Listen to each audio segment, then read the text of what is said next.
સુરતના અમરોલી કોસાડમાં યુવકની હત્યાનો મામલો પોલીસે હત્યા કરનારા 3 આરોપીઓની કરી ધરપકડ। સુરતના અમરોલીમાં એક યુવકની હત્યાના મામલે કાર્યવાહી કરવામાં આવી છે। અમરોલી પોલીસે 3 આરોપીઓની ધરપકડ કરી છે। 3 આરોપીઓએ પત્નીનો મોબાઈલ નંબર માંગી પતિની હત્યા કરી હોવાનું સામે આવ્યું છે। 3 આરોપીઓએ યુવકને ચપ્પુના ઘા ઝીંકી મોતને ઘાટ ઉતાર્યો હતો। આ મામલે અમરોલી પોલીસે આરોપી મુક્તસીદ, સાહિલ અને ફારૂક વિરુદ્ધ કાર્યવાહી કરી હતી। આ 3 આરોપીઓએ અન્ય એકને પણ ચપ્પાના ઘા ઝીંક્યા હતા। યુવકની હત્યા બાદ 3 આરોપીઓ ફરાર થઈ ગયા હતા।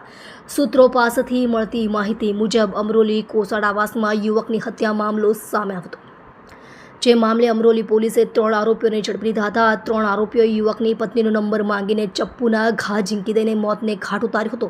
આ ઉપરાંત તે 3 આરોપીઓએ અન્ય એકને પણ ચપ્પાના ઘા ઝીંક્યા હતા, જે બાદ આરોપીઓ હત્યા બાદ ફરાર થઈ જતા આ 3 આરોપીઓની ધરપકડ કરવામાં આવી હતી। સુરતમાં અન્ય ઘટનાઓ। સુરતમાં અગાઉ પણ આવી અનેક ઘટનાઓ સામે આવી છે, જેમાં આરોપીઓએ નિર્દોષ લોકોની હત્યાઓ કરી છે। તાજેતરની ઘટનાઓની જ વાત કરીએ તો સુરતના કાપોદ્રા વિસ્તારમાં જ એક 17 વર્ષીય રત્ન કલાકાર કિશોરની એક નશેડીએ હત્યા કરી નાખી હતી। સુરતના ડિંડોલીમાં એક યુવકની નજીવી બાબતમાં હત્યા થઈ હોવાનું સામે આવ્યું હતું, જે મામલે આરોપી પિતા પુત્રની ધરપકડ કરવામાં આવી હતી। આવી ઘણી ઘટનાઓ સુરતમાં અવારનવાર સામે આવતી રહે છે। પોલીસ દ્વારા આરોપીઓને ઝડપી લઈને તેમના વિરુદ્ધ કાર્યવાહી કરવામાં આવે છે। તમે જોઈ રહ્યા છો ગુજરાત સમ્રાટ news channel, chief editor Bhavesh પાટીલની સાથે।